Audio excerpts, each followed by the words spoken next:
Blood pressure की जहाँ तक बात आई तो हम सबकी कोशिश होती है कि इसको कंट्रोल रखा जाए और तमाम कोशिशों और एहतियातों के बावजूद बाज़ औक़ात ब्लड प्रेशर कंट्रोल नहीं होता और हमारी लैंग्वेज में इसको साइलेंट किलर कहा जाता है, यानी कि एक ऐसी बीमारी जो कि अपना रंग दिखा जाती है लेकिन आपको पता भी नहीं चलता। तो ऐसा क्यों होता है? डब्ल्यूएचओ की रिसर्च के मुताबिक एवरी 1 इन 4 यानी हर 4 में से एक बंदा ब्लड प्रेशर का शिकार हो रहा है हर आने वाले दिन के साथ। और अगर मैं पाकिस्तान का ग्लोबल सर्वे आपके साथ शेयर करूं 2023 और 2024 का, तो हर एक में से 3 बंदा जो है यानी एवरी थर्ड पर्सन वो ब्लड प्रेशर का शिकार है, चाहे उसे पता है और या नहीं पता। बाज़ औक़ात ब्लड प्रेशर की कोई अलामत नहीं होती और इसी वजह से आप इलाज और तशख़ीस में बहुत डिले हो जाता है। तो आज हम इस पे बात करेंगे कि ब्लड प्रेशर के क्या अलामत हैं, ब्लड प्रेशर को कैसे कंट्रोल किया जा सकता है और 5 ऐसे बेसिक तरीके कौन से हैं कि जिनसे ब्लड प्रेशर हमारा कंट्रोल हो सकता है। तो वीडियो को एंड तक लाज़मी देखिएगा। बिस्मिल्लाहिर्रहमानिर्रहीम, अस्सलाम वालेकुम। मैं हूं डॉक्टर सबा, एक दफ़ा फिर आपके साथ। उम्मीद है जनाब सारी यूट्यूब फैमिली बिल्कुल ठीक ठाक होगी। तो ब्लड प्रेशर जिसको साइलेंट किलर कहा जाता है, इसकी अलामत क्या है? सबसे पहले हम यहाँ से शुरू करते हैं। तो सर में दर्द रहना, सर में भारीपन रहना, उसके साथ एक चक्कर की कैफियत रहना, मतली की कैफियत रहना, नज़र का धुंधला जाना, जिस्म में काम करने की सकत ना रहना या नकाहत का बार बार हो जाना, इसके साथ बेहोशी की कभी कैफियत तारी होना, एक आँख की खुदा न खास्ता कभी कभार बिनाई चले जाना, ये तमाम वो चीज़ें हैं जो कि ब्लड प्रेशर की अलामत के ज़ुमरे में आती हैं। उसके साथ दिल की धड़कन का बेतरतीब होना, दिल वाली साइड पे दबाव का होना, भारीपन महसूस होना, ये इनडायरेक्ट सिम्टम्स हैं जो कि जब हार्ट पे दबाव आता है तो उसके साथ आते हैं। अब ब्लड प्रेशर को हम आमतौर पे जो रेंज लेते हैं वो हम लेते हैं जी 120/70 अगर हो, या इससे नीचे हो तो ये नॉर्मल है, और इससे अबव हो यानी कि 120 से और 130 के दरमियान हो, और या फिर 70 से 80 के दरमियान हो तो हम इसे एलिवेटेड कहते हैं। लेकिन बात जब 130 से ऊपर चली जाए सिस्टोलिक की और डायस्टोलिक 80 से ऊपर चला जाए तो हम कहते हैं कि ये स्टेज 1 हाइपरटेंशन है, यानी कि ब्लड प्रेशर का आगाज़ हो चुका हुआ है। तो अगर आपकी फैमिली हिस्ट्री है ब्लड प्रेशर की तो आपको अर्ली मुआयने की ज़रूरत है। अब अगर हम कॉजेज़ की बात करें कि ब्लड प्रेशर क्यों होता है, तो सबसे पहली चीज़ है इडियोपैथिक, यानी कि वाइट कॉलर हाइपरटेंशन जिसको हम कहते हैं, यानी जिसकी कोई चीज़ नहीं होती, सिर्फ एक एंजाइटी होती है। अगर आपको कभी चेक करना हो या कुछ हो तो उस वक्त उन लोगों का है ज़्यादा ब्लड प्रेशर आता है, अदरवाइज़ वो ठीक होते हैं। दूसरी चीज़ जो आती है वो आती है टाइप ए ब्लड ग्रुप, यानी जिनका ब्लड ग्रुप ए है उनमें प्रीडोमिनेंस होती है कि उनको ब्लड प्रेशर ज़्यादा होगा।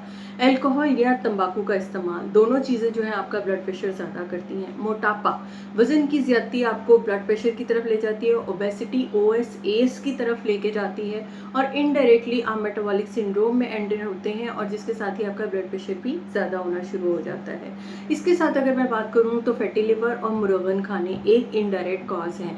दूसरी चीज़ जो आती है वो आती है इंसुलिन रेजिस्टेंस, यानी इंसुलिन रेजिस्टेंस से आपकी फैट डिपोजिशन होती है, इंसुलिन रेजिस्टेंस आती है, वेसल इलास्टिसिटी मुतासिर होती है, जिसकी वजह से आप ब्लड प्रेशर का शिकार हो सकते हैं। ये कौन से स्टेप हैं जिनको अगर हम वाकई अडॉप्ट करते हैं तो हमारा ब्लड प्रेशर कम होता है? तो नंबर 1 सबसे पहली जो बात है वो मैं करूँगी डैश डाइट की, यानी डैश डाइट यानी एक ऐसी डाइट है कि जो कि नेचुरल पे फोकस करती है, यानी आपका सोडियम रिस्ट्रिक्ट करती है 1500 मिलीग्राम पर डे तक। नॉर्मली जो सॉल्ट का इनटेक होता है वो 2.5 ग्राम पर डे है, लेकिन आम तौर पे पाकिस्तानी पॉपुलेशन और एशियन पॉपुलेशन में ये 5 ग्राम से भी एक्सीड करता है। सोडियम से क्या होता है, वाटर रिटेन होता है और आपका ब्लड प्रेशर ज़्यादा होता है। तो आपने इस नंबर 1 पे अपनी सॉल्ट को रिस्ट्रिक्ट करना है। उसके साथ आपने fresh fruits, fresh vegetables, organic meat का इस्तेमाल करना है। उसके साथ आपने डब्बों में बंद खुराक, यानी जिसमें प्रिजर्वेटिव्स ऐड है और जिसमें आर्टिफिशियल फ्लेवर्स या किसी भी तरह की कोई चीज़ें ऐड हैं, वो वाली चीज़ें जो प्रोसेस फूड्स हैं उनको आपने अवॉइड करना है। नंबर 2 पे जो चीज़ आती है वो आती है एक्सरसाइज, यानी डेली अगर आप एक्सरसाइज और वॉक करते हैं 15 से 30 minute daily 5 days a week, तो डेफिनेटली आपका ब्लड प्रेशर नीचे आता है। और उसके साथ एसोसिएटेड क्या आता है, स्विमिंग, एक्सरसाइज और उसके साथ योगा, यानी इन 3 चीज़ों से आपका ब्लड प्रेशर सिग्निफिकेंटली लोअर होता ही होता है। नंबर 3 पे आता है वेट रिडक्शन, यानी कि वज़न की कमी। अब अगर आप वज़न कम करते हैं तो पर केजी के साथ 1 मिलीमीटर ऑफ मर्करी आपका ब्लड प्रेशर नीचे जाता है, ये साइंटिफिकली प्रूवन है। तो अगर हम वज़न रिड्यूस करते हैं तो उसके साथ ही बीपी भी हमारा नीचे जाता है। नंबर 4 पे आता है क्विट स्मोकिंग एंड अल्कोहल, यानी आपको कोशिश करनी चाहिए कि इन चीज़ों को आप छोड़ दें। और अल्टरनेटिव्स का मैं कभी नहीं कहती, मैं कहती हूँ जब छोड़ना है तो फिर छोड़ दीजिए। नंबर 5 पे जो आता है वो आता है पीसफुल स्लीप, यानी कि सोशल मीडिया और इन चीज़ों की से थोड़ा सा दूर रहें या इसका टाइम लिमिट करें। और दूसरा, अपने सोने की क्वालिटी को बेहतर करें, यानी 7 से 8 घंटे की स्लीप आपके लिए मैंडेटरी है। वो लोग जिनमें एक पीसफुल स्लीप आती है उनका बीपी हर 3 महीने के बाद जो है, अगर उसका डाटा लिया जाए तो वो लोअर जाना शुरू हो जाता है, बेहतर होना शुरू हो जाता है, उनका स्ट्रेस लेवल कम हो जाता है। तो एक पीसफुल स्लीप को ज़रूर लें ताकि आपके सेरोटोनिन के लेवल्स जो हैं वो एक्टिव रहें और अच्छे आपके अंदर मौजूद रहें। तो ये तो था जनाब ब्लड प्रेशर का। और मुझे बताएं कि आप इनमें से कौन कौन से स्टेप्स कर रहे हैं और कौन से अब आप ऐड करेंगे अपनी बीपी को कम करने के लिए।